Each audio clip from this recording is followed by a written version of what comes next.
Goa Organics వారి skin care, hair care, wellness products కోసం AP, తెలంగాణలో డిస్ట్రిబ్యూటర్లు కావాలను వివరాలకు స్క్రీన్ పైన ఉన్న నెంబర్కి కాల్ చేయండి. ఏపీ ప్రభుత్వానికి దెబ్బ మీద దెబ్బ పడుతున్నట్టవుతోంది. ఇటీవల పోలీస్ డిపార్ట్మెంట్ లో డీజీపీతో సహా ఇతర అధికారులు బదిలీ అయిన విషయం తెలిసిందే. తాజాగా senior IPS AB Venkateswara Rao suspension ను సెంట్రల్ అడ్మినిస్ట్రేటివ్ ట్రిబ్యునల్ కొట్టేసింది. ఈ మేరకు రెండవసారి సస్పెన్షన్ చట్టవిరుద్ధమని పేర్కొంది. ఇక రెండవసారి తనను సస్పెండ్ చేయడాన్ని ఏబీ వెంకటేశ్వరరావు సవాల్ చేయడంతో క్యాట్ ఈ నిర్ణయం తీసుకుంది. గతంలోనే వాదనలు పూర్తవగా తీర్పును రిజర్వ్ చేసిన క్యాట్ తాజాగా ఆదేశాలు జారీ చేసింది. దీంతో ఐపీఎస్ అధికారి ఏబీ వెంకటేశ్వరరావు సస్పెన్షన్ పై ప్రభుత్వానికి చుక్కెదురైనట్టు అయింది. సీనియర్ ఐపీఎస్ ఏబీ వెంకటేశ్వరరావుపై ప్రభుత్వం విధించిన సస్పెన్షన్ ను క్యాట్ కొట్టేసింది.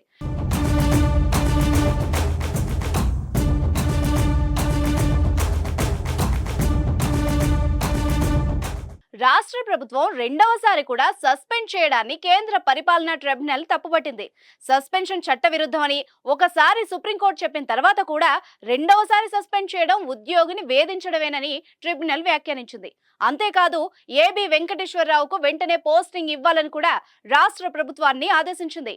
మరో విషయం ఏంటంటే సస్పెన్షన్ కాలంలో జీతభత్యాలు చెల్లించాలని రాష్ట్ర ప్రభుత్వానికి ఆదేశించింది క్యాట్. 2019లో వైసీపీ అధికారం చేపట్టిన తర్వాత ఇంటెలిజెన్స్ చీఫ్ గా ఉన్న వెంకటేశ్వరరావును బాధ్యతల నుంచి జగన్ సర్కార్ తప్పించింది. 9 నెలల పాటు పోస్టింగ్ కూడా ఇవ్వలేదు.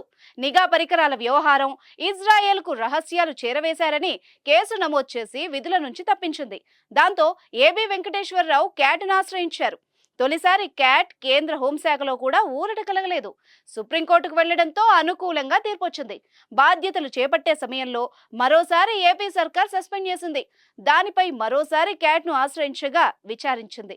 బుధవారం నాడు ఏబీవీకి అనుకూలంగా తీర్పిచ్చింది. ఎన్నికలు దగ్గర పడుతున్న వేళ ఈ రకంగా వైసీపీ ప్రభుత్వానికి ఎదురుగాలి వీస్తూ ఉండడం పార్టీ శ్రేణుల్లో కలవరానికి గురి చేస్తుందని టాక్ వినిపిస్తోంది.